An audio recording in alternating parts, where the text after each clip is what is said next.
Welcome back into Straight from the Pitch, joined as always by Scotty Schweitzer. I'm Anna Witte. We took a week off, but we are back and we are here to stay. So we are so excited to be back with what is the U.S. Women's National Team roster being announced last week. Gregg Berhalter is back in with the U.S. Men's National Team. There is a lot to cover in this episode, so we will get right into it.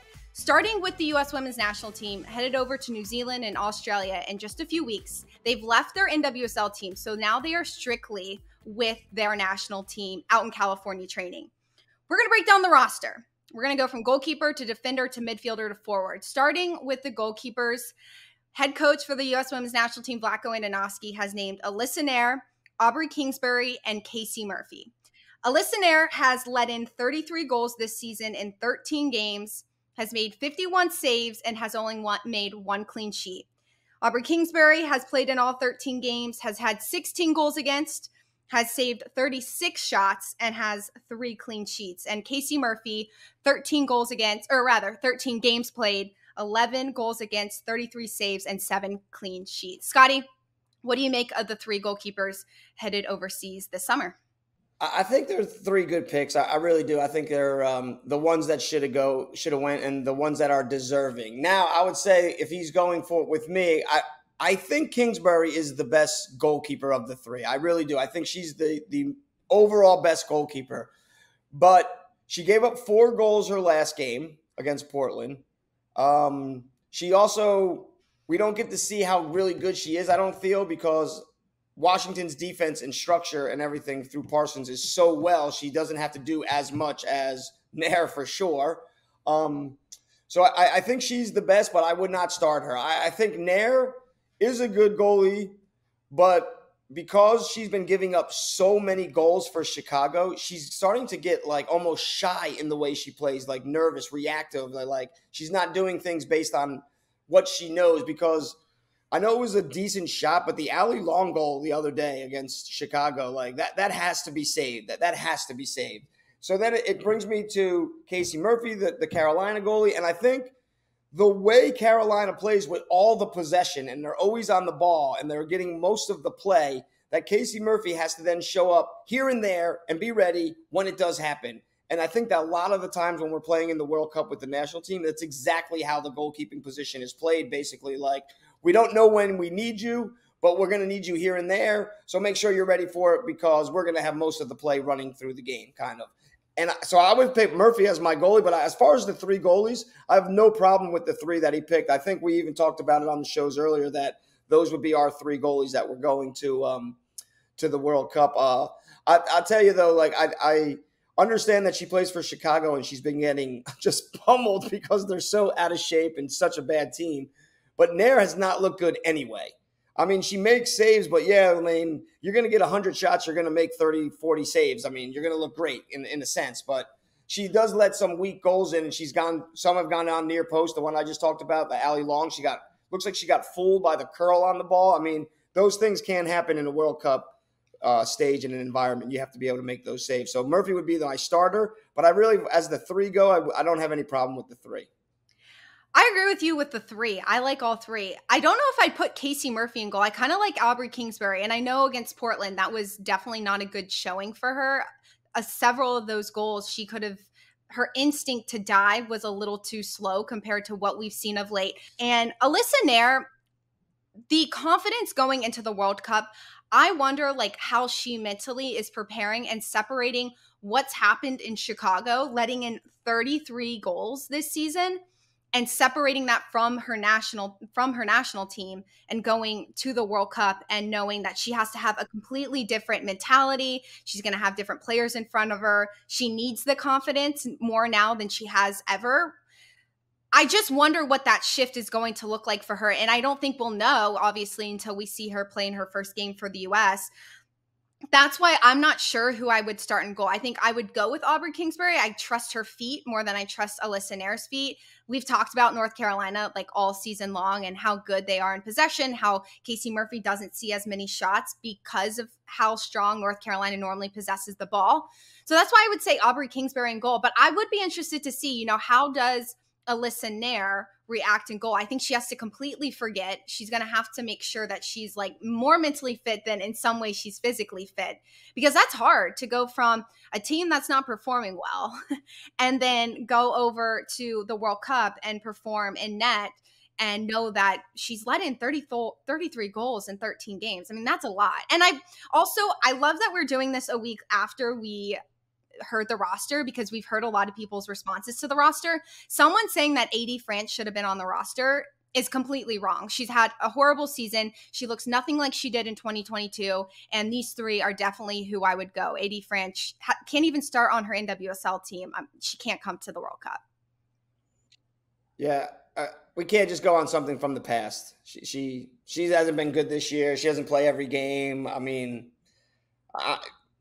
I used to think she was our best goalie, but this was maybe 5-6 years ago. She was super athletic, but she's not the same player. Years have gone on, and she's just not the same goalkeeper anymore. And just because you like somebody and you want someone to make it doesn't mean it's the right fit. Correct. I completely agree. And I think the goalkeeper situation. Except if your name's Sam Coffey. Sorry. I was going to say the goalkeeper agreement is we agree on the goalkeeper situation. But I think as we kind of continue our way down positionally, it'll be harder to decide on what we think, who should have made it and who shouldn't. Okay, defenders. We have Alana Cook, Crystal Dunn, Emily Fox, Naomi Girma, Sophia Huerta, Kelly O'Hara, and Emily Sonnet going to the World Cup. Players who play consistent minutes with their NWSL teams. Emily Sonnet has played more in the 6 this season for OL Reign than she's played as a center back. However, one of the most recent games for OL Reign, she did slide back for Sam Hyatt. What do you think about the defenders? Who would you have left off, and maybe who are you happy to see be there? Well, I think they're going to play with Cook in the middle with Girma, and then Dunn and Fox will be on the outsides, the right and the left.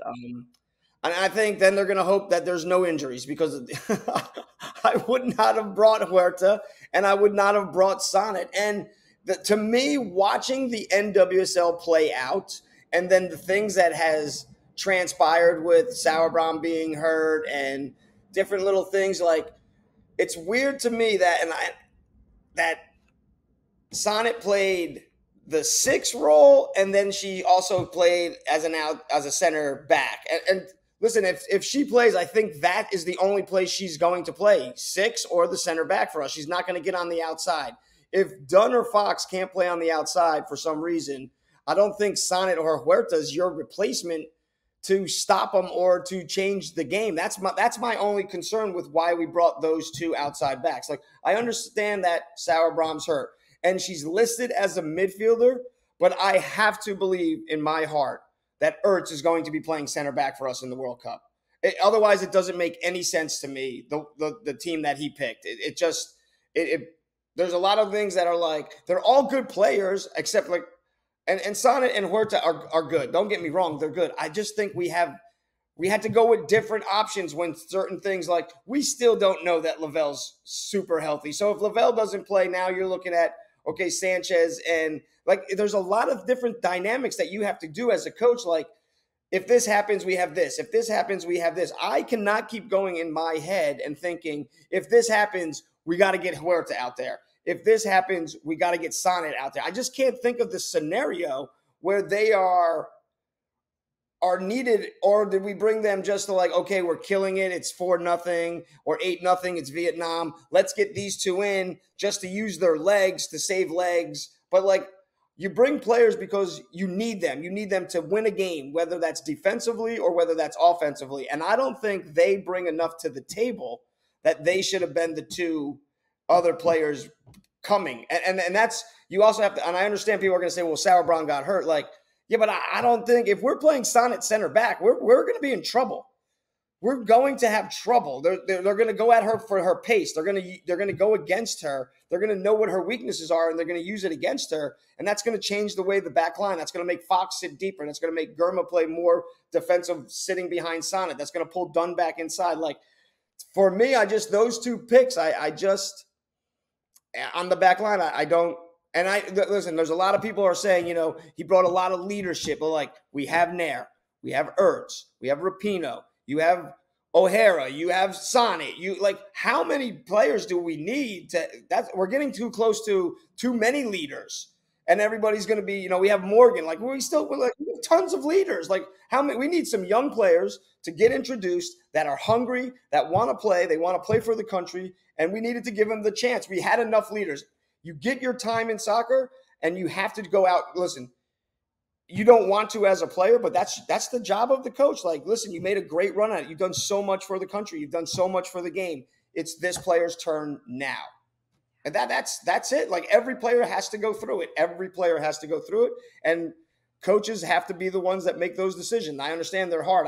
For me, those two players, listen, and listen, their records are not great, but I would take Gordon and the outside back for Angel City over these two. And I'm not saying those are the two. I'm just saying those are two that I would think would help the national team more than these two.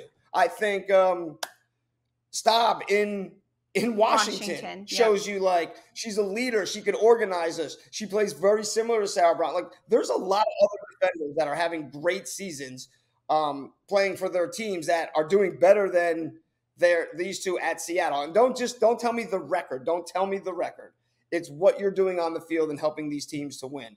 They're not doing – they get a goal here, they get a goal there. Yes, Rapinoe had 3 assists in one game. Like, I get it.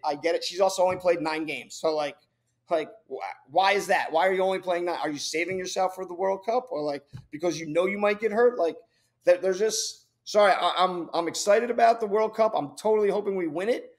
But I just think there's other players that deserve chances, and that's the way the game goes. And if we don't bring them, it's going to push us back the next round too, because these players aren't going to be ready for the next round also. Versatility is so important. When you bring 23 women to the World Cup, you have to make sure that players can play in different positions. Like Crystal Dunn, we're going to need her on the back line more than we're going to need her in a forward position. But God forbid we do need her up top to start scoring goals and we get ourselves in a situation where we need a goal scorer. She can provide that. My biggest thing with the back line is Sofia Huerta.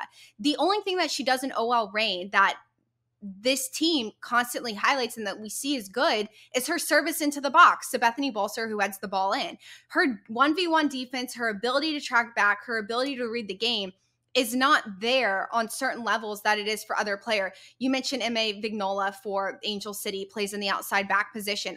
I think she has the potential to be on the national team. Maybe he didn't see as much as he wanted from her this season. And I know she has some health injuries that keeps her off the field at certain times. And maybe that was a red flag for her, but definitely a better outside defender than Sofia Huerta. Sam Staub, you mentioned it, and I think we agree on so many of these players.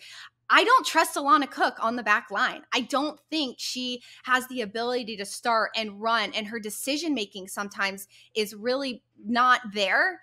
I know it's a hot take because a lot of people are big fans of Alana Cook, and I think she's good in certain situations and when she has the right person next to her. However, Naomi Girma having a player like Sam Staub next to her provides so much more, and I think they would be more comfortable on that back line together. And I just think with Emily Fox and Crystal Dunn, that back line would be shored up a little bit more. Alana Cook is a little bit more vulnerable for me. I know that's a hot take and not a lot of people, if anyone agrees with me on it, but she's made mistakes for OL Reign the past 2 seasons. I think the thing with Alana Cook is that she's nonchalant. She's nonchalant. She knows how good she is, and it's actually a problem that she knows how good she is. She's nonchalant. She does things where she thinks you can't take it from her, you can't do it, or you're not as good as her in a sense, and she like, oh, this is going to be an easy one. Well, she's playing against great players. And the World Cup is going to show us that there are some really good players floating around the world that we don't get to see all the time because they play in these different countries. But I agree. I think that's why I think a veteran player next to Alana Cook is really good because she helps her mentally. It's not the physical attributes. It's not her technical attributes. It's not even her tactical, in a sense, attributes. It's just she just knows she's so good. She thinks no one can stop her. And because of that, she's susceptible on sometimes when they break on her defensively, she doesn't get in her coverage quick enough. Or when she has the ball, she's slow on the ball. I have no problem with her being picked because of the good God, her ceiling is so high. But I agree with you that here's a player that if she had a better mental focus, she's probably the best player on the team. based on athleticism and technical ability. But her mental approach to the game isn't where it needs to be the best, to be the very, very best player. I think Alana Cook could be soon the best player, like the best soccer player in the world. That is how high I am on her actual ability. But that, I always tell players, the smartest player on the field is the best player, not the fastest, not the biggest, not the strongest, but when the biggest, fastest, strongest is also the smartest, hardest worker, then we get something super, super special in any sport. LeBron James. I mean, just special players. Cristiano Ronaldo, I'm not a fan of his style of soccer, but just when you look at the guy, like, he's created that. Messi at 36, still doing what he does. Luka Modric, like, these are just highly, highly intelligent players that then are really good athletes, and then they know, because of their intelligence, how to take care of themselves and how to prolong their games and how to do all these things. And we're going to get people that are going to respond and say, well, that's why they bought Rapinoe, and that's why.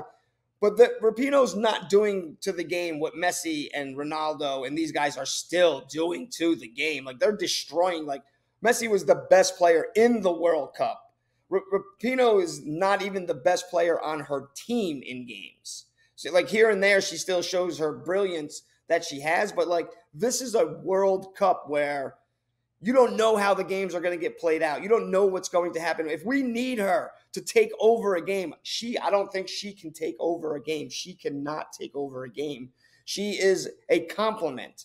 And I understand teams need compliments, but we have a lot of compliments in this country that are available that can do a little bit more in the game right now.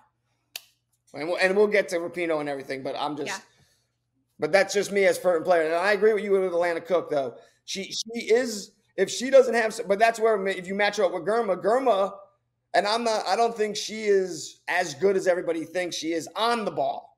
But everything else is like, it's okay because she's so highly tuned into the game. Like, she's going to make up for a lot of mistakes Alana Cook's going to make. And maybe knowing, hey, it's just us and Sauerbrom's not stepping in, then Sauerbrom's not going out. It's not going to be you. It's going to be me.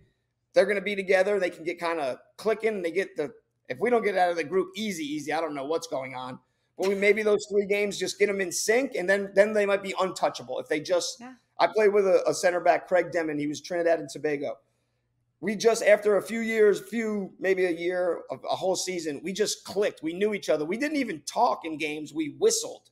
And one whistle meant him to step forward and me to step back. And it's just like we got in this really good sync. And it was just a real fun person to play with because they're seeing the game as exactly how you're seeing the game, but from their point of view, and you're seeing it from your point of view, and they just match perfectly. So maybe something like that could happen with those two. The last one I said, like I said, we didn't really mention Kelly O'Hara, or at least I didn't. I don't think she is a bad pick. I think she can do some certain things, but she'd be a player to me that they brought, like, we don't know if we're going to need you, but we're going to need you maybe like as an engine, like as a spark plug, as something like that. And like, I understand that pick. I personally understand that pick just because when you watch her play, she's just something about her. Like, you want her to be on your team.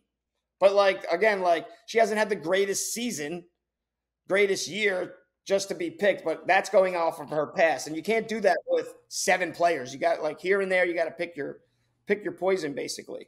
If we're talking about players that were ringed to the World Cup for morale and for experience, Kelly O'Hara would be my top 1, 2, or 3 because our defense is not as stacked as our offense is. Like, our forwards don't have the depth that our defense, rather, our forwards do have the depth that our defense doesn't have. So she brings that level of experience, but she also brings talent that if a Crystal Dunn or an Emily Fox goes down, I feel a lot more confident her sliding in than I do, some other players like a Sophia Huerta sliding in, or Sonnet. Yeah, seriously. I don't remember the year it was. It was a few years ago, and they had just started calling Fox up regularly, and then she was playing left back, and it was against France. And I just remember her getting, like, torched by the girl. Now, I don't know if it was Rapinoe, whoever, but they weren't dropping and helping like they normally do. So I don't know if it was like, let's see how she does. Let's see how she handles herself. Let's see if she gives up, blah, blah, blah, blah. I don't know.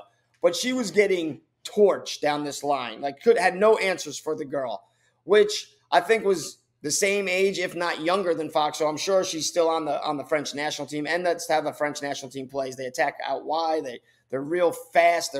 They fly down the flanks. Anyway, if just, let's say, happens she hasn't gotten that out of her head or just has a bad game, which players do, who are you bringing in? Like, if Fox's pace and ability can't stop this player, how can Huerta or Sonnet do it? Like, okay, you're going to slide Dunn over to this side, but who was Dunn playing against? And she was, had that side maybe shut down. Or if they're both getting beat, like, and you got to make this change. Like, to me is like, O'Hara's your only hope. And then you're like, please don't get hurt because you're also been to many World Cups and you're up there in age. And, then can they come out of it? And then the next game we have, like, you got to get that out of your head. Do you play a fast player? Do teams see it? And now they know, hey, attack them out wide. If we can get one of them hurting and we got to sub one of them out, look what they're bringing in from the bench. And I think that's where I don't think he looked at it real well and said, do I want these players on my sidelines? Like, if you just need them specifically for defensive stopping, like that's their best chance to play, and they have no chance if that's the best chance to play. Yeah. In my watching the games. I don't want to go too far down this next rabbit hole before we get to forwards, but my thought is Andonovski could have brought Trinity Rodman to help on the flanks because of what she's done defensively in the NWSL. And we'll definitely get to Rodman, but she is if Sofia Huerta is in and she's getting crushed defensively, we know Rodman can handle it. But I have looked at this roster and said, okay, this is who I have to take.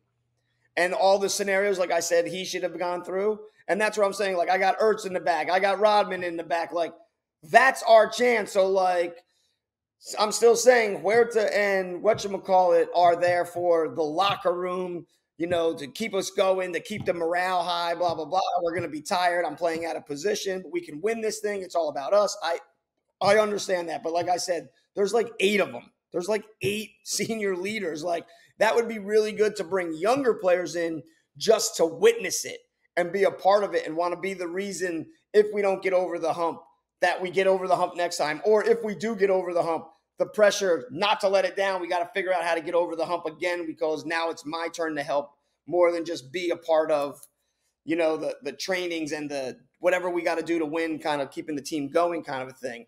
That's just when I look at all the scenarios, you're right. I see Rodman, maybe she's in the back, like shutting somebody down. But we do have enough forwards where now we're playing a little bit different of a style. And again, and we'll get to the midfield because I think there's mistakes in the midfield too. We'll get to midfield. And you mentioned wanting to bring in some younger players to get that experience and see how the U.S. women's national team system works. Savannah DeMello is potentially going to get her first cap at the Women's World Cup this summer. Julie Ertz is coming after only 7 games played since 2021, where she only played 1 game. So it's been like 3 years. 7 games for Ertz this season. Lindsey Horan, an obvious lock. Rose Lavelle has played 2 games, the first 2 games for OL Reign at the beginning of the season. Christy Mewis, Ashley Sanchez, and Andy Sullivan, who is the starting 6 for the Washington Spirit, will likely be the starting 6 for the women's national team this summer. I've heard people say, and this again, like I said, Scotty, I'm glad we're doing this show a week later because hearing what other people say, Julie Ertz is not going to be the starting 6. Like, she's only played 7 games. She hasn't played that well. She has not stood out at all. Andy Sullivan, gosh, no, Andy Sullivan is the starting 6. Do I agree with Andy Sullivan being the starting 6? No, but she's the much better option than Julie Ertz in that position. So my thinking is, I agree. I don't think she's our starting 6. I don't think she won't be the starting 6 because I'm almost positive we start with Vietnam. And I'm thinking, 10, 11, nothing. So maybe we play, Ertz. Like, I wouldn't personally do it. I want to be like, okay, what's my team I think I'm going to win the World Cup with? That last game. That's who I'm starting with. I want to get them some flow, some movement, some happiness. They're going to beat Vietnam. Okay, you're going to be nervous because it's the big first game, but good God, we're not going to be nervous because of the opponent. So let's get all that out. Let's get them all together. Let's let them see each other's runs. But you can also say, okay, I'm going to get Ertz in the game because I think I'm going to need her down the road. But, like, again, I do not see her in the midfield. I just don't see it. Listen, Ertz at the 6 is I don't really think she plays. I know that's her position, but I don't think she plays the 6. She's high up the field. She pushes up. She does this, which was good when we had Sauerbrunn. Sauerbrunn would push the next center back up and get everybody set, and all our triangles and diamonds were all in the right places. We have Kerma and Cook. And even if we don't, we have Kerma and Sonnet or Cook and Sonnet. Like, I don't know who else. So Ertz, remember everybody, when she came on the scene and we were all like, holy moly, she was Julie Johnson and she played center back in her first World Cup. And she was amazing. And she cleaned up all the messes and it was great.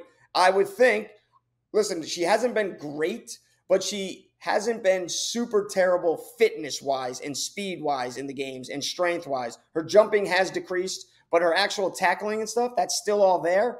That's why I don't see her being the 6. And if she's our 6, we're chasing games. I think we're chasing games if she's playing the 6. It's not like we're controlling the game and we're on the forefront. We are chasing games if she's playing our 6 because I don't think she's done – listen, she hasn't done enough with Angel City. You can blame the coach. You can do this, but she hasn't done enough with all the talent around her at Angel City either. She wasn't just brought in to play the 6. She was brought in to be the leader and the coach on the field. And they're better, but they're also better without that coach. And then they're starting to finally understand themselves a little better. But I don't think, like, when I watch, like, if Julie Ertz isn't in, they're not going to be the exact same team, Angel City. So that's my thing with her playing for the U.S. I don't mind her going. I'm sure there's a lot of other teams that still fear Julie Ertz. And they haven't seen enough to know, is it, oh my God, when she shows up at that first game and she's all back in and all the adrenaline and everything works great. I personally do not think so. I don't mind her making the team. But if we're starting her at the 6, then we have a coach that has very little confidence in the players that he brought, that we had to play her at our 6. Because, I mean, we haven't even really seen anything from her in number of games or actually on the field doing anything. Right. Julie Ertz provides too much of a risk. Like you said, she steps too high, and our back line doesn't have the ability to sustain the pressure if they don't have a true 6 sitting in front of them. Julie Ertz just is too much of a risk in the midfield, and I think that it will definitely be Andy Sullivan because she doesn't take those risks. She doesn't have the athletic ability to get forward and back, so she will stay true and stay in front of her back line. Once you move up the field, Lindsey Horan's a lock. She's going to be starting in the midfield, and I agree that's a really good decision for her to be there. Rose Lavelle, golly, I hope she's healthy because we really need her to perform at this World Cup.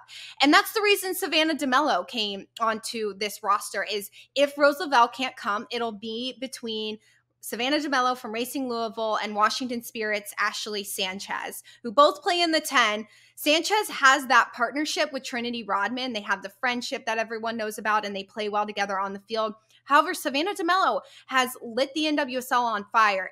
I don't know if it's going to translate to the world stage. That's something that we'll see, whether that's a mental thing, a physical thing, if she's going to be able to handle it. I think from a tactical standpoint and technical standpoint against, the Netherlands and Vietnam, she's going to be just fine. But I believe that Vlatko Andonovski will go with Ashley Sanchez just because she has more caps and more experience from the jump. And the biggest is if Rose Lavelle is not healthy to go from the jump. I got no problem bringing Rose Lavelle. Yeah. She is a game changer. So, yes, we have not seen her play, but like 80% Rose Lavelle has to be on the field. So, like, that one, like, I know, like, that would only – my only thought before we had our team picked was you got to think she might not be able to play. Not that you're not bringing her, but who is the replacement for her? And I agree. I think he's going to go early with Sanchez. My thing is – Sanchez is a really good player who usually plays next to Trinity Rodman Hatch, a game changer. DeMello is also a game changer like Rose Lavelle. She can do things without things happening around her. She can take things on her own shoulders. Whereas Sanchez, and I love Sanchez. I think she should be on the team. I like her style of play. But she finds pockets when teams are fearing the other players around her. Even if you fear DeMello, she finds the space and has the savvy to do things on her own. And I think that is really the change. If Lavelle can't play, I personally think it should be DeMello because she's very similar to Lavelle, where when Lavelle gets the ball, we all get up out of our seat because anything could happen. when DeMello gets the ball in the NWSL this year, we get up out of our seat because anything can happen. When Sanchez gets the ball, we keep one eye on Sanchez because she's going to do something nice dribbling. She's got great skill, make a great pass. And we look for Rodman or Hatch making this amazing run that she then can play with. And there are players around with her, and that'll be seeing and dissecting the game. But, like, I feel like that is one of the things that the U.S. has is this Rose Lavelle player that, like, she can go off the script and it throws teams off. Whereas most of the other players stay on the script of how we're going to play. We're going to do this. Rose Lavelle is that one player. Rapinoe used to be that player. Lavelle can come off script and do whatever she wants, and then the players kind of feed in and read around her. And I think DeMello plays very similar to that, and it wouldn't be hard for the players to say, oh, this is something like Rose does. She makes the run, so we're going to slide, we're going to shift, we're going to here, just in case she loses it. But I think he's going to go with Sanchez just he's comfortable with Sanchez. He knows Sanchez.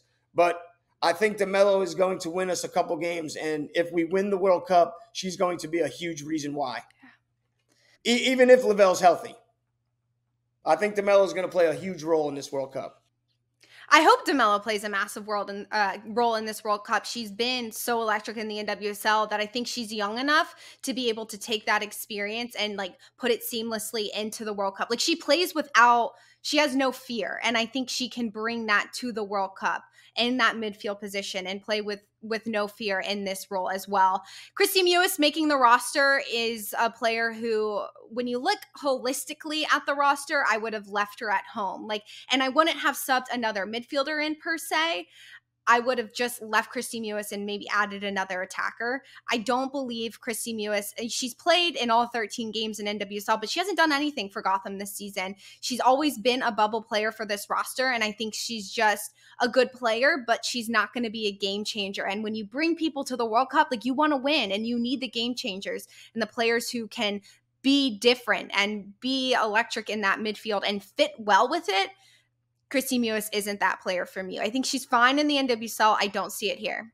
I agree. I think she's a player that will always find a spot on a team. She's a good teammate.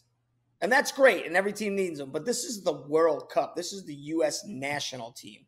Like, she needs to be able to bring more to the table. And that's like, we talked about it a little bit before the show. Listen, and people always like to say, oh, but they play a different position. Like, Mewis is a player that she played the 6 for us in the game earlier in the year. She plays an 8. She's really not a 10. She sometimes gets the false 9 kind of like. But I just think to myself, if Portland could trade to Gotham, even up, Mewis for Coffee.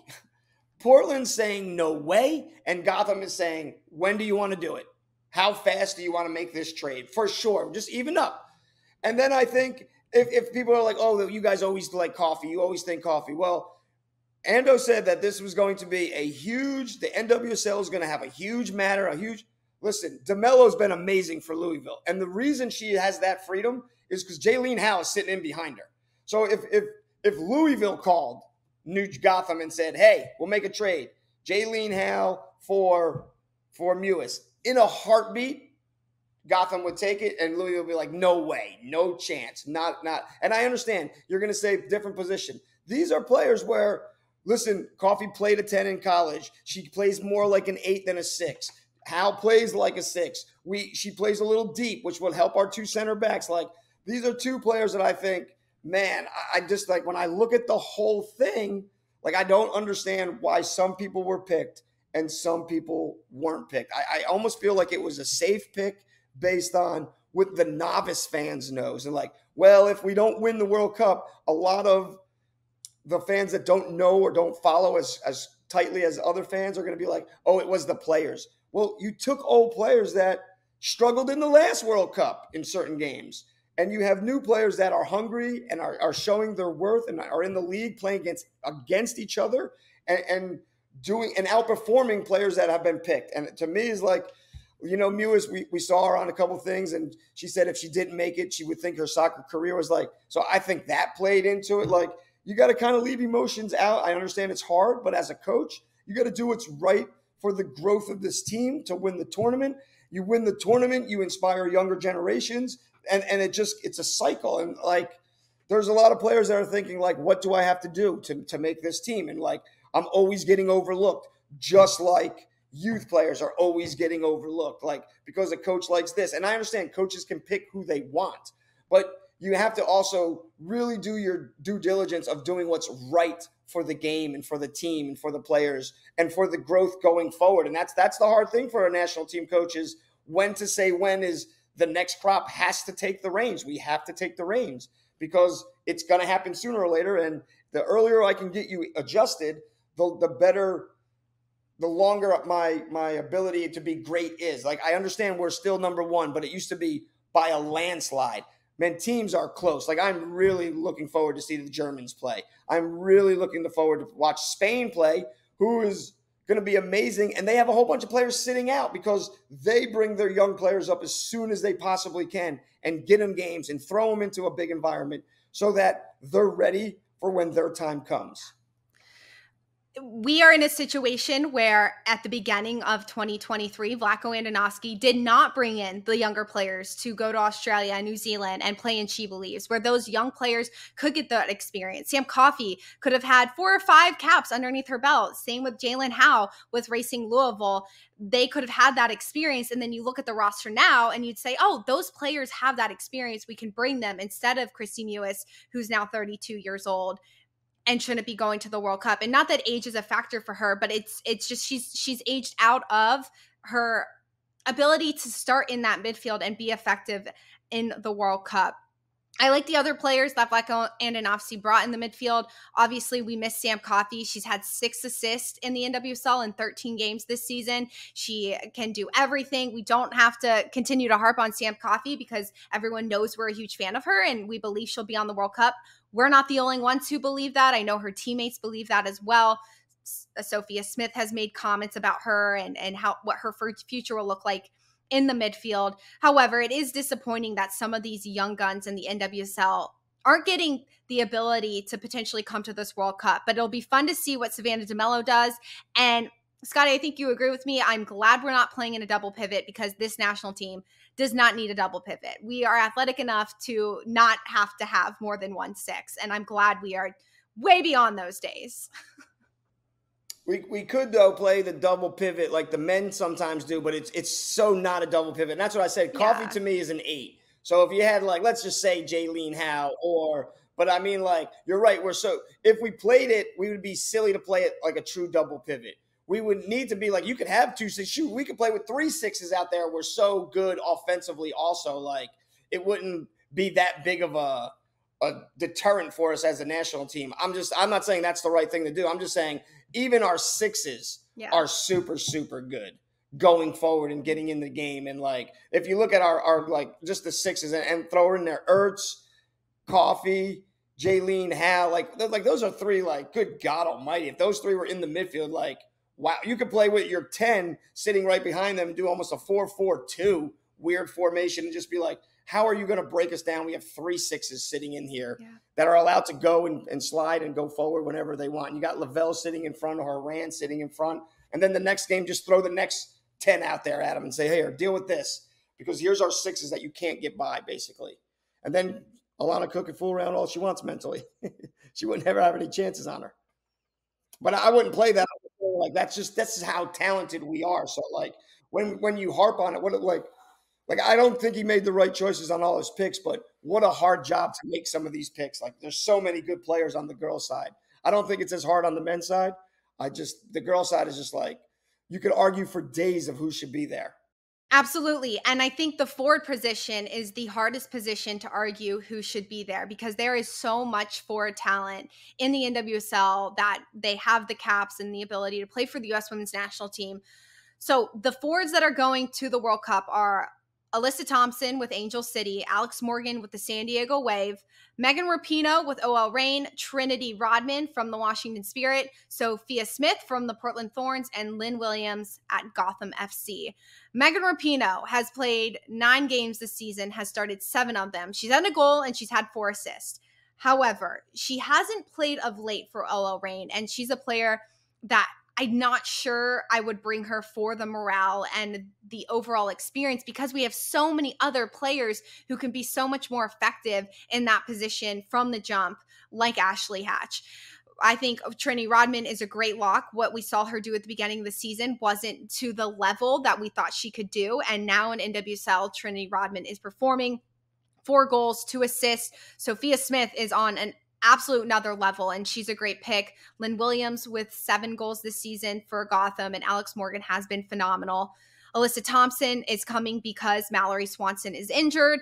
This forward position, I think all of them are good outside of Megan Rapinoe. Again, to harp on, how many experienced morale-type players do we need coming to Australia and New Zealand? And why, if you're going to say, is NWSL going to be where you evaluate your players and your talent, Ashley Hatch having 7 goals and 2 assists in 13 games, why isn't she there? She's been with you guys throughout this entire journey, and she can perform. Everyone has talked about how great of a teammate she is and how selfless she is.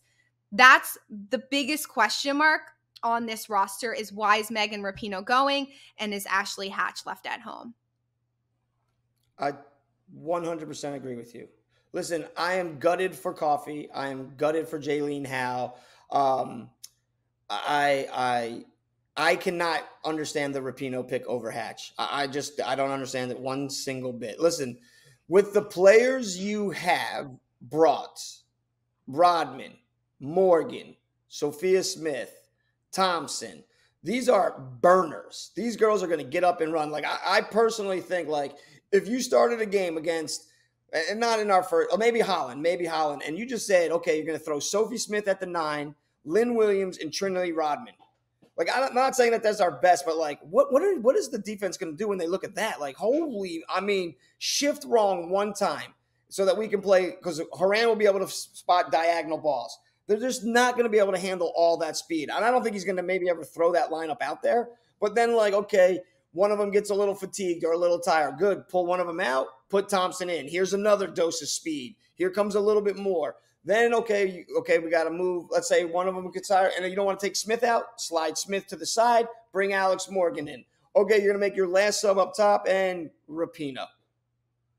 Like, she's the super slow version of what they all are. So, like, if you're going to bring her in, like, and again, I said I might play her at a 10 position, Rapinoe, in the World Cup. I don't see how she's going to get isolated out on the flank. Listen, we're not the only team that's gotten bigger, stronger, and faster. Spain's ridiculous. France is ridiculous. Canada's ridiculous. There's so many good. The Germans, like, I can't wait to watch the Germans play. They're big, they're strong, they're physical, they're skillful, they're tactical, they're team oriented. Like, there's just, I don't see where Rapinoe is going to help us. Now Hatch, we've said it before, she is also different than that group, but she hustles, her off the ball running. She does all these things. She's an old school 9. She gets goals. She does all the dirty work. She plays this weird, she's always around. She falls back into the midfield. I do not understand not taking Hatch. I don't. And if those forwards are the forwards you're taking, I totally get it. Like, I wouldn't take Rapinoe. Let's say Swanson doesn't get hurt. I still not taking Rapinoe, and now I'm not taking Thompson. I'm still taking Hatch over Rapinoe. So, like, this one is just, she does everything that the teams ask her. Any team, Carolina, trade her as a rookie. Like, you got to be like, I'm rookie of the year. I scored all these goals, and they're going to trade me. Like, I don't understand, blah, blah. Goes to Washington, kills it, wins them a championship.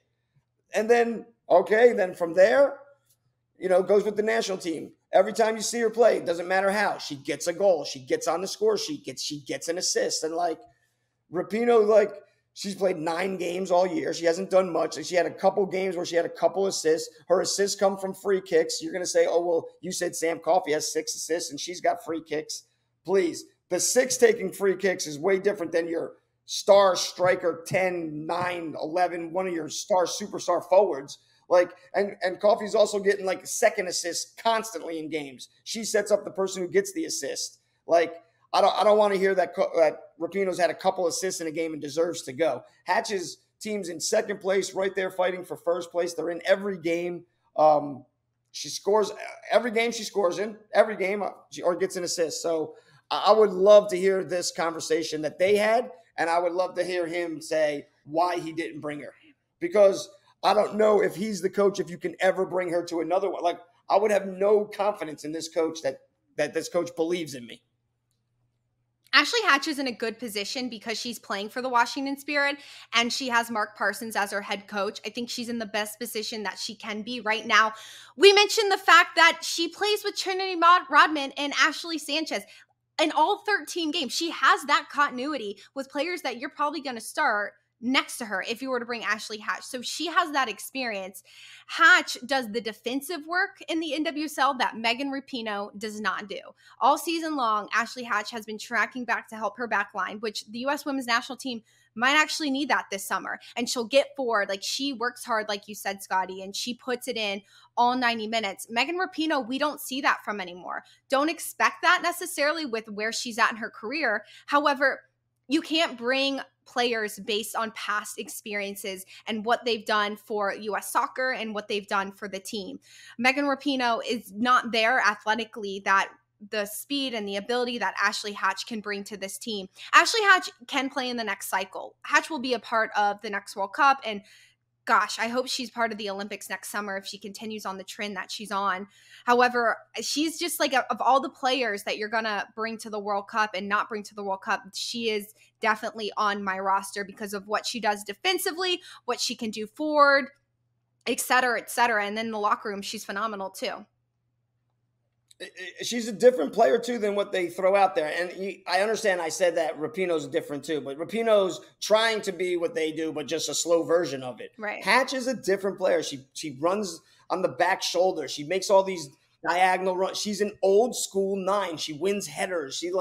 She brings, like, if I've been guarding Morgan or Sophia Smith all game, and then all of a sudden – this comes in. It's like a baseball guy that's been looking at fastballs all day, and then like he finally times out the fastball, and the guy comes in and throws changeups. It's just you can't hit it. It's going 30, 40 miles per hour less, but you just can't get there. That's what happens when you gear up, you watch film, this player is fast, strong, this gets on this, and then Hatch gets thrown out there, and she's a totally different. And man, you got to click over real quick mentally and be able to, okay, what's her tendencies? What's her likes? Where does she go? She shows here. She shows there. It's hard when a completely different type of player comes into that position that I've been marking and game planned for, I think, in 90 minutes. Yeah, I have to understand there might be a sub, but when you're talking Alex Morgan, Sophie Smith, Trinity Rodman, our forward line, no one's thinking any of them's getting subbed out. You don't think they're going to, but we get fatigued, we get tired, and then, okay, you throw Hatch out there up in the 9 spot. Is she going to play a false 9? Is she going to play a high 9? Is she going to, drop back into the midfield and defend because we're up 1 goal? I just think she has too many things that she does well that you don't bring her on this trip, and has done everything you've asked her to. She's the first one up off the bench on every goal when she's not in the game. You play her 10 minutes, she plays like she's dying out there. She never sulks, she never pouts, and that's a big thing. You got all these egos. And just the players that we said we didn't like what happens if weirdly we get injuries and we got Huerta, Rapinoe, and Sonnet all on the field at the same time? We're in trouble. We're in trouble against whoever we're playing against, unless it's Vietnam or, one of the easier teams in the first round. But Holland will pick that apart. That's just you have to play all the scenarios of how they fit. And I just don't think at the World Cup you just bring someone just solely for what they are in the locker room. And like I said, good God, we got enough of them too.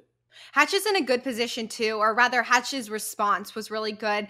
When she played after the roster was announced, they played against Portland. She was smiling. She started the game. She didn't take any mental break that some players might be able to use not being named to the roster as an excuse. That's not Ashley Hatch. That's not her personality. And I just loved, not only was she there and she was supportive of her team, but she scored a goal and showed why she should be there. That's what you're supposed to do. And I think she's all class and has done a really good job handling the response to the roster being announced and not being on it. I definitely think she'll be a part of the next cycle. But between Ashley Hatch and Sam Coffey, I'm disappointed that they're not there. And when you look at the team holistically, I wouldn't do a like for like in the forward. Maybe Megan Rapinoe, sure. But Christy Mewis maybe not go and bring in Ashley Hatch. There's other players in different positions I would bring and wouldn't bring, and it wouldn't be necessarily like for like, depending on the spot. I agree. You could have made, like, Crystal Dunn can step into the midfield. You got all kinds of things where players can Right. move around. Like, I agree. Mewis to me that's a tough one, and Rapinoe is a tough one. There's just better players out there floating around playing in the NWSL. There's just better players floating around. I mean, Mewis doesn't even start every game. Like, in the beginning, I was checking to see, like, is she hurt? And she's not. That's just the coach's decision. Like, man, I don't know. World Cup teams that do really well, their starters are not, or their players that went usually aren't sitting the bench at their teams. Like, it's very, very Harry Maguire for England, but that's like, it's so like not really what usually happens. Like, these guys are starters for their club teams. You know, the girls should be, I would think, starters for their club teams. For the U.S., like, if you're a U.S. player, you should be starting for your club team. Definitely agree. And so between the goalkeepers, we expect, but Scotty and I have different, I guess, takes. He's going Casey Murphy. I'm going Aubrey Kingsbury. On the defense, I want to watch the partnership in the two center backs. Crystal Dunn and Emily Fox will be the outside backs, but it'll be very interesting to see how potentially Naomi Girma and Alana Cook fit together in this short turnaround without Becky Sabron. In the midfield, what is Savannah DeMello going to look like? What are her minutes going to look like? Maybe even more importantly, what are we going to get out of Rose Lavelle up top? We don't have Ashley Hatch, so Lynn Williams, Sophia Smith, Trinity Rodman, Alex Morgan, who are going to be the starting three up top. What is Vlatko Andonovski going to do with these forwards, and how is he going to distribute minutes? I think that'll be the most exciting. The World Cup starts in a few weeks, so we have Vietnam, the Netherlands, and then we have Portugal in the first round.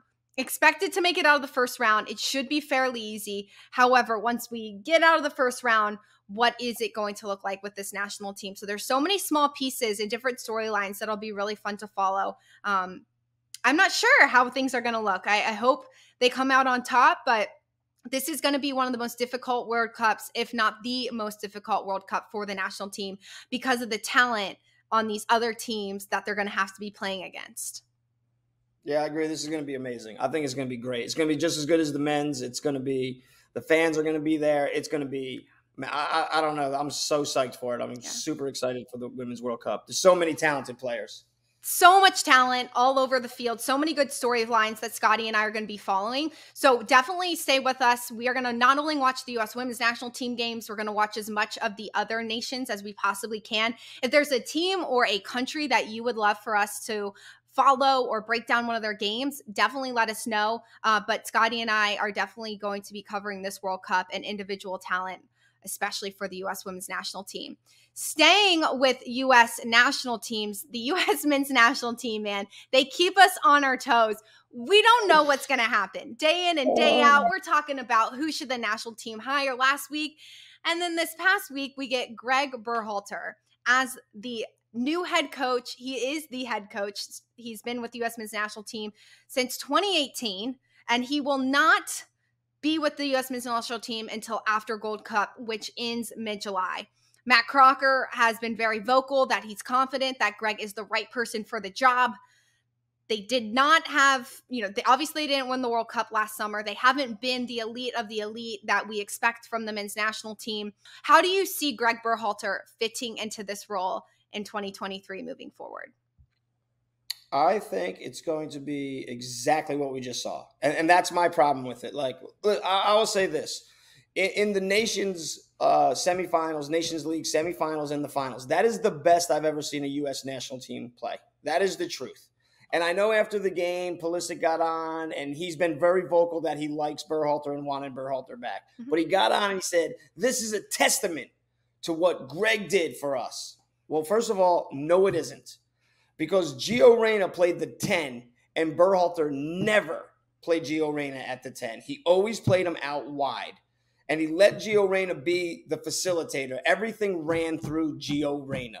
And like, listen, we've said it. He is a spoiled little brat, but that is our most talented player by far. That is, he's our player by far. And like, you also have to say, like, and it's kudos to the players, because they had an intern and then they switched off to another intern because their intern has got another job overseas. And they just went in there and now granted, Mexico is a shambles. They're terrible. I've never seen a Mexican team so bad, just like I've never seen. And I think part of that was how good we were, but they're also horrible.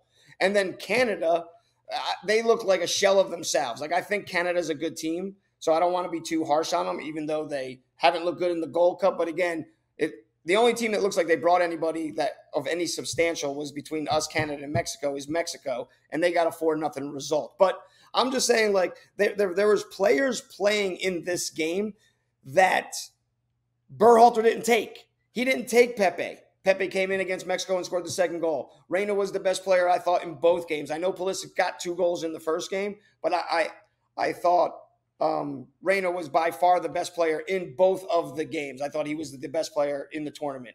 He was amazing. Like, the things he did, he didn't look like normally how we see an American player. The kid that played outside back, Scantley, Berhalter didn't take him. Like, there were players on the field moved around and playing positions that Berhalter's a big Zimmerman fan. When Zimmerman came in against Mexico, he was horrible. He almost gave up a goal. Like, to me, is like, you can't say this is Berhalter's team, because this is something different. And now let's see what Berhalter does, because in the first game, the best player I thought in the midfield was Reyna. Musa was the second best player. McKinney wasn't even that good. McKinney gets a red card. Then Aronson comes in against Canada and does just as good. And we all know Tyler Adams is our best midfielder. So McKinney's going to be sitting the bench, and I want to see how big of a team supporter he is when he's not the starter and not the star. Because with Adams, Musa, and Reyna, that's a really good – there's not many good midfielders like that in the world. And that's saying something. Like, those are 3 really high caliber midfielders. And now we get – you got the kid up top that we just got from Arsenal and the French team, and he's a real good forward. Like, I know everybody's like, he's the real deal and everything. He's a really good forward. I don't know about the real deal. He did score a goal, but he knows how to play the game. We got Pulisic. Like, we have Ware, who's really good outside on the outside. Like, we were really good, but we can't just say this is Berhalter's team. And then a lot of the interviews and the stuff, I watched everything on it, and they were saying, well, we'll see when Berhalter names his staff. Well, why would he need a new staff? Look at what these guys have done in the meantime when you weren't here. Right. Like, they've done amazing. Why would he need a new staff? But then they were saying, he's going to have an offensive staff and a defensive staff. And I understand that. The best team I've ever been on, we had a midfielder coach, a defender coach, a forward coach, and a head coach. And like, if you needed certain information from a certain role, even if I was a defender and wanted to know how the midfield was supposed to shift and shape, I went to the midfield coach. So you were learning all the aspects of the game. So I totally get it, but I think it's because Berhalter's on a short leash. And that's my thing. I think U.S. soccer thinks we're idiots as fans. Like, I think people turned us down. I would hope people turned us down, because why didn't Berhalter get an extension sometime in the World Cup? Like, right before the Netherlands game. Like, as a business, if I'm running that business, I'm like, holy cow, we got to hire this guy, because if he beats the Netherlands, man, we're going to owe this dude some money to keep him, and everybody's going to want us to keep him. So did they know the stuff about Reyna and all that? And then now the stuff that happened 20, 30 years ago, listen, that happened in the past. If they took care of it, they took care of it. That's great. But that shouldn't have any bearing. My thing is, okay, forget the Reynas, like, you're not going to let them bother you. But he never called Gio and had a conversation after it all and said, I'm sorry, my mistake. I hope we could still, if it ever happens. And he never called Pepe. And they said to him in his one interview, did you think you were going to? And he's like, I always wanted to be. Listen, I coached a team professional, and I really didn't agree with the ownership. And I knew I probably wasn't going to coach after my contract ended. And when my contract ended, it got really drawn out, really long. But I met with every single player, because that was my responsibility. When you hire a coach, you are a leader. You're a leader of the team. You're a leader of men. You're a leader of women. Like, you have to be a great leader. And that's my problem with hiring Berhalter again. He might know the game, but that can only get us to so far. You then have to be an unbelievable leader. And that's I just don't think, like, we found a great leader in Berhalter. I think that's his shortcoming when it comes to, can we get this team? Because the team that we have, they have information from the Premier League. They have information from Serie A. They have information from the Bundesliga. They're learning the game all over. Like, when we watch a European teams play, there's tons of pep in it, because all their players that played at Man City. There's tons of Klopp in it. So, like, It's just putting this team together and then leading them. And I think that's where Berhalter's biggest failures are. He's not a real good leader. And the only people that have spoken highly of him are all the players that were real comfortable in his spot. Some players that weren't have said they didn't think he's a good coach. Like Scally said, I don't think he should be the coach. I don't think he's a good coach. I think maybe the kid Sands said his style of play is too much for a national team that's not together. He's asking us to learn too much in too short of a time and change the way we play. And we're just a national team. Like it's not like we're together day in and day out. So like certain players, very few have talked bad.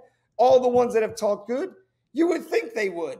That they're super secure in their spot. They always start the games. They're the captains of the teams. You know, like I don't think Pulisic would be talking super highly of whoever is at Chelsea because he can't break into the lineup. He would never say it's me. I'm just not good enough. It's always the coach's fault. Well, on the national team, all the players that have spoken up, Yedlin, they want to be on the team. They want him to pick them. Like, I understand that, but like, is he really the best? Are we going to be better than we were when we just lost to the Netherlands? I think we're better as a team. I think what we just saw the other day was like, holy cow, we need a coach that can take these players because they're young and then really elevate their style of play because we have the players. Now, I don't think our pool is super big because what we're watching in the Gold Cup is not good soccer from the U.S., but that's a lot of the subs and a lot of the players that are looking. And I think I said a while ago, I'd like to see this Cade Cowell. He reminds me of an MLS player now that I see him more. He's just all, gas and go and go and go. There's no nuances and subtleties to his game. We have that in our group, that main group that we just saw at Nations League. And there's probably a couple more just floating, the Adams when he comes back from injury. But that group needs a coach that takes them to a whole nother level. And that level is, I don't think Gregg can get him there in coaching, and I don't think he can lead them there as a leader. And I just think if you were going to hire him, we should have hired him a long time ago. I don't know what took so long. I don't have no idea why. And I understand, don't put him in the Gold Cup because people are going to blame him for that. Like if you're going to put him in the Gold Cup, bring all the best players. Don't bring that mess because that's just a mess of players. We waited till June to figure out. This whole situation with Berhalter being put on pause to be evaluated with the story with the rain, it happened in December. It is 6 to 7 months since that situation happened, and we are just now finding out that he's coming back, and he's missed all of that time he could have had with those players and developing them. I think he should have been with them in the Gold Cup. I think he should have been there. Just if you're going to name your new coach, you want the players that are coming in to get that experience with the guy who's going to be your coach for the X amount of years. Beyond the soccer aspect of it, you hit on the point that I don't think should be overlooked with how he said Gio Reyna, he hasn't had a conversation with him and he hasn't had a conversation with Pepe. I definitely think those conversations need to be held, and that's not that it shows anything about him as a leader, but I think before you come to a press conference, you want to smooth things over with some of the best players on your team. And I think that definitely, yeah. And you don't want to say that in a situation where they can kind of take that and run with that however they want to run with that. You want to make sure if you're coming back after the situation that happened, and whatever happened, like you said, 20 years ago is whatever happened. And the U.S. soccer has moved past that. But you want to make sure now moving forward, you learn from whatever happened, and you make sure moving forward that those mistakes and those things that happened in the last 6-7 months don't happen again. And you want to make sure that you have the confidence of your locker room, and being out 6 to 7 months and everything that's happened and the speculations and the whole drama of it all, to be honest, is going to be completely different. I believe that U.S. soccer should have moved on. They should have brought somebody new, somebody who's a little bit younger, has different experience, who has a completely fresh look on the U.S. men's national team, and starts to change it now because they have the young players now. Get somebody new in now to really shift and see what happens come 2023, or not 2023, in 2026 when they come here to the States. And it's a completely different team. I don't know. I don't think it should have been Gregg Berhalter, and I disagree with how the whole thing went down. Bringing in Matt Crocker, I thought he had a huge upside, and he has not brought in a new head coach that is a bright upside, to say the least. I agree. From the start of it, like we were, I was excited. I was excited for Crocker. Mm-hmm. Roll the Not tape. just, you're right, the whole way it went about. We get it at halftime. Like, we're watching a great game where we're beating Mexico. We're outclassing them. We're doing everything. It's just an amazing game. The U.S. is killing Mexico. Like, I don't even know what the score was at the time, but we were destroying them. We were so much better than them. And it's like, it makes you happy as a fan. And then halftime comes and a blur comes over. And it's like, Gregg Berhalter, like, how does that get leaked? How does that get leaked then? Like, either he leaked it or the U.S. leaked it. Like, that doesn't just get out. So we get it at halftime, and everyone's like, credit to Dempsey. He's been asking some really hard, tough questions. Like we have all these things. Like, why now is it going to be different? He's asking them. He's like, how are we getting this now? Like, what took so long? Why did we wait? Why did we waste so much time? Then we do that, and then the interview, and you're like, Berhalter's looking at his crowd. They're all looking at it, like, smiling in their press conference. And to me, I'm like, they got over on us. They're smiling at me like they know they got over on us or something. Like, we're all idiots. And then, like, this whole thing goes in, like, oh, he's not going to coach the Gold Cup. Like that's my whole thing. Like, you're the leader of the country team. Like, you just told everybody at the Gold Cup. You probably pulled Turner aside, just like, have fun. You just don't worry about it if you lose. Don't worry. These are all the suckers. We're not even going there. I'm not even coaching. I'm like, it's such a bad look. Like, you're the coach. Why did you take the job? To coach everybody. Like, this is the next crop, maybe. This is the guy you got to go and say, hey, look, let me tell you. You do pretty good in the MLS. You stink. Like, that's your league. Like, enjoy it. You're never going anywhere out of there unless you start really watching tape and doing this and this. Like, he's at the beach somewhere with his feet kicked up and, like, just chilling. Like, and then what did Crocker said? It's so we can really have a sit down and talk about the direction of where we're going. That's why he's not coaching these games. And I'm like, you don't know the direction? You just hired this maniac. Like, what are you talking about? You need to sit down and have a chit-chat with them. Like, that was the interview process, supposedly, that you went through. You hired an outside firm to hire your coach? Like, what did we hire you for? Right. Like, what is everybody doing? Like, you can't even get mad at – I always want to be mad at the president. But, like, at the end of the day, she's a volunteer. She's like, well, I don't get paid. Screw it. Like, I get it that she sits up there but, like, what took us so long to come to this conclusion? Like, we knew everything about this guy. Like, who did we interview? Who did you say no to? Thierry Henry, Patrick Vieira? Like, we talked about it when Tony was on. Brazil has their coach, and they did everything, and they're going to get Ancelotti. Like, they're not messing around. Mm-hmm. And, like, we're like, we didn't get who we wanted, so let's bring Berhalter back. Could you imagine, like, the Pittsburgh Steelers right now have not had a great last few years. Mike Tomlin, they let him go, situation happens. Then they try and bring in someone else, it doesn't happen. And then they're like, Mike Tomlin, July, he's back, but he's not going to coach preseason. He's not going to be there. He doesn't want to be in Pittsburgh for preseason. But as soon as the regular season kicks off, he's there to coach. And the last few years have been mediocre, and we've missed the playoff a few times. But he's back. We want him. Why? Why would you want him? You're the best of the best. You're the Pittsburgh Steelers. You are a dynasty, and you haven't been good of late. Why would you want him back? That's the same thing with the U.S. men's national team. You guys haven't been great. You haven't done anything for soccer here in the States on the men's side. Why aren't we looking outside or elsewhere? Just anybody else. And that's no huge knock to Gregg Berhalter, but he hasn't done anything that's convinced me that he deserves the job moving forward. I agree. Like, listen, that Nations Cup, the final was good. Canada kind of yucked it up and messed the game up a little bit just because they're so athletic. Canada reminds me of us, like, really talented.